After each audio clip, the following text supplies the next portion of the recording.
So this is OwLab's newest addition to their lineup. It's a TKL. It features a big stainless steel weight, which I'm excited to look at. I have not yet unboxed this. This will be my first time with you guys as well. So I'm excited to see what this looks like. So let's get to unboxing. And the box has a magnetic lip, which you can lift right up, and you'll be greeted with all the contents of your keyboard, which we'll go through right now. So to start, we're gonna get our plates. In this case here, I have all 4, but depending on what you guys order, that'll come in your box.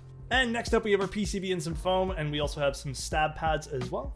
Here we have a little accessory bag filled with bump-ons and some gasket socks, which we'll go over. And next up, we actually have an aluminum artisan that's themed after the whole Mr. Suit keyboard. And finally, we have our keyboard, which actually has some PET protective film on it, which is on the inside to protect that beautiful stainless steel weight, as well as on the backside, which again is to protect this beautiful weight here. Honestly, it's an amazing looking keyboard. I am excited to build this thing. Now in the box, you're going to be getting some very special stabilizers as well. I want to go in depth about these later on in the video. For now, we're just going to take a look at what comes with them. You're going to get some stab pads again, as well as your screws, your stems, your housings, and then you have special wires, which again, we'll go in depth later. Now, OwLab definitely has some options here for plates. We have FR4, polycarbonate, aluminum, as well as palm.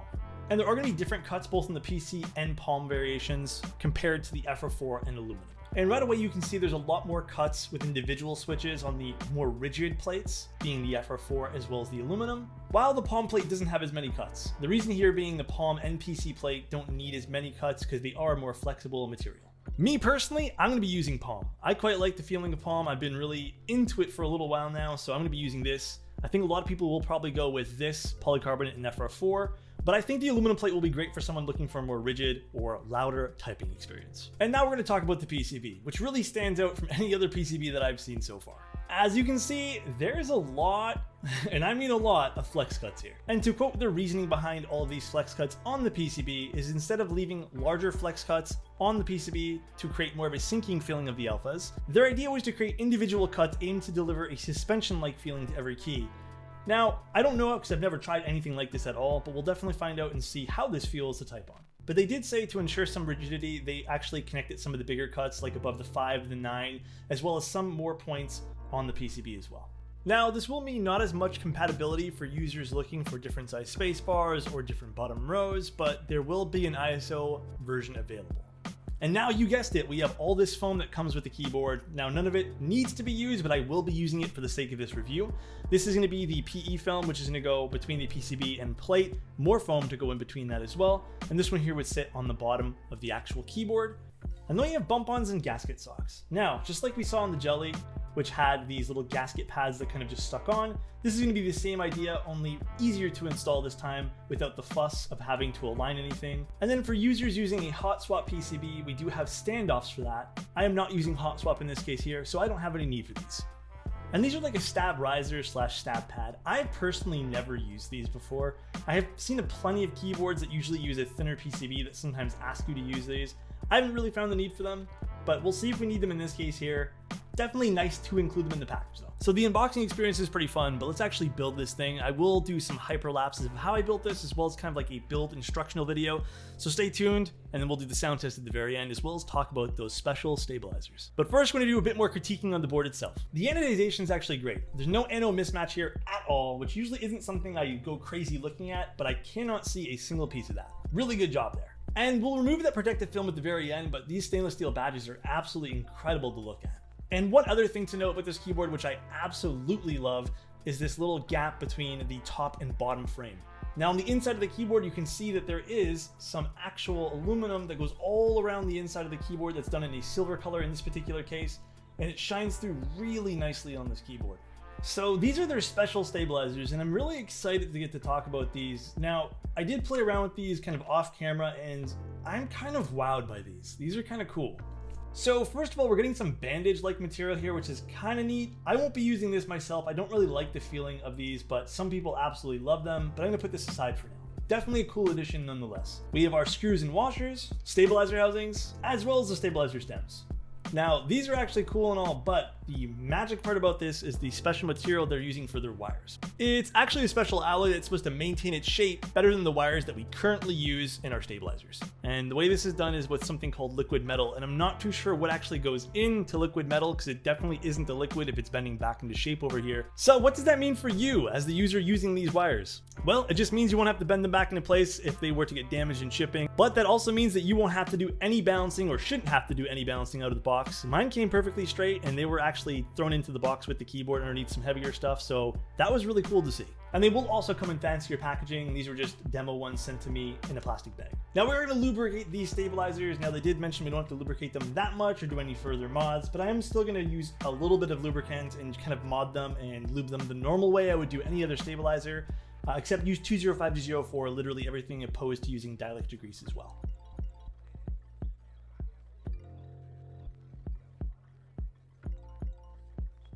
All right, when it comes to assembling this PCB assembly, we're gonna wanna put this foam down first. I did install the spacebar over here first just to test it. You can actually slide the PE film right underneath of it, but the rest of them all need to be installed after you put the PE foam down, and that's because you want the wire to sit on top of this film. So I'm gonna go ahead and clap, and those things are gonna be installed.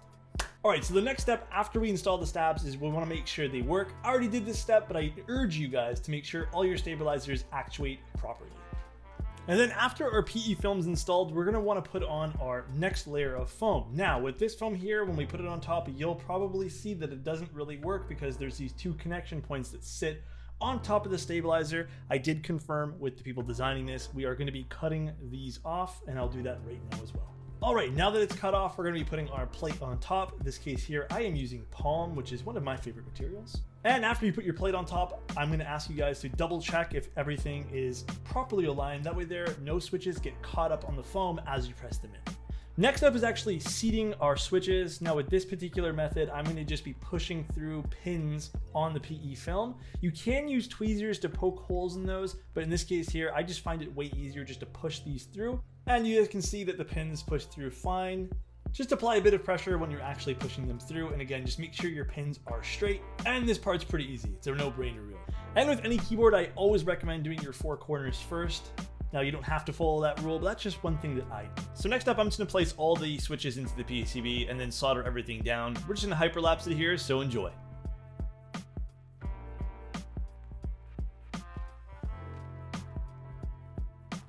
All right, and we soldered our PCB. And now to put the PCB assembly inside of our case, and the one big change we see here is we only need one screw bit to open this entire case, unlike the 3 that we need it with the jelly, so that's a big preferred change. Now that we have the bottom case separated from the top assembly, we're gonna actually take off this mid piece, just kind of like we did with the jelly as well. And next up, we're gonna be putting our gasket socks. And these are pretty simple to install. We're just gonna slide them right over these. And they just slip on, kind of like little socks for little feet. Cute. And to just quickly comment on the gasket socks, I actually really like these. I honestly really don't care for putting adhesive pour-on gasket strips or whatever material you usually use on keyboards. I find it's a little difficult, especially because I personally have shaky hands. So this is a really easy method, and I honestly think it's super friendly for anyone who's maybe doing their first keyboard build, and this happens to be it. But honestly, a really easy method to put on some gaskets. I really do dig these socks. All right, next up, we're gonna grab this silver piece that we put aside from before. We're gonna put our PCB and plate assembly inside this. Now there is a right and wrong way to do this. There's gonna be a thicker part, which you guys can kind of see on the screen here, as well as a thinner bezel on the bottom. The thinner bezel stays on the bottom, the thicker one stays on the top, and I'll show you guys why.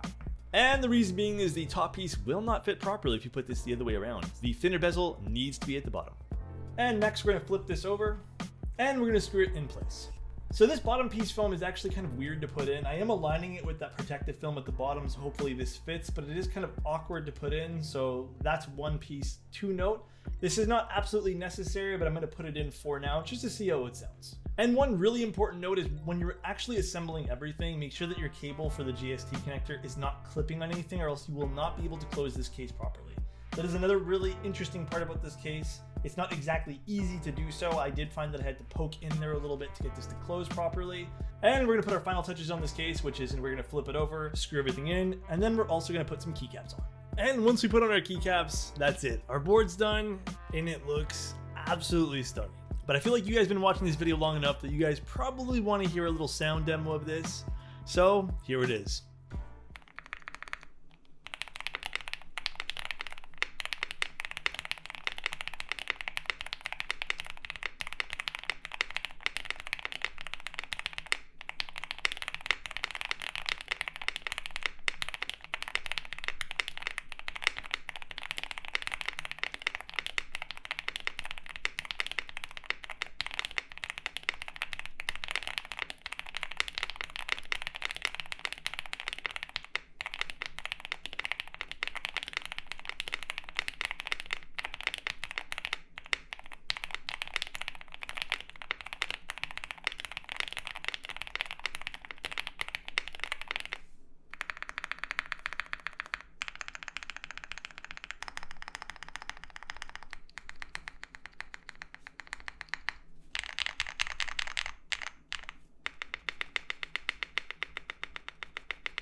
And as you guys heard, it sounds phenomenal, and I'm not unhappy with the way that it sounds. It sounds like the jelly with the PE film at the bottom. I'm still over the moon with it. I love that sound signature. It sounds like marbles. But there really is just something magical with the quality of this board and the way it sounds, the way it feels. It's not too soft, it's not too firm. It really does give you that suspension feeling in every single key, and I absolutely love that. So you're not really getting that huge bounce like you did in the jelly, but you are getting a really, really soft, immaculate typing experience, honestly. But let's go back to those stabilizers for just 1 second. Honestly, I'm impressed by them. And we have not seen anything like that before. The fact that it comes basically pre-balanced is a huge game changer. And you can feel and tell that's a big difference inside the actual keyboard too. So no longer do you have to fiddle with balancing these things or tune the actual wires. You just put some lube and go. I honestly think that's probably the coolest add-on in the entire keyboard kit. But if you guys want to see more keyboard content, just subscribe down below. I appreciate you guys being here. I stream every Tuesday, Friday, and Sunday on Twitch. Definitely stop by, take a look, see what's going on there. See you guys later. Bye.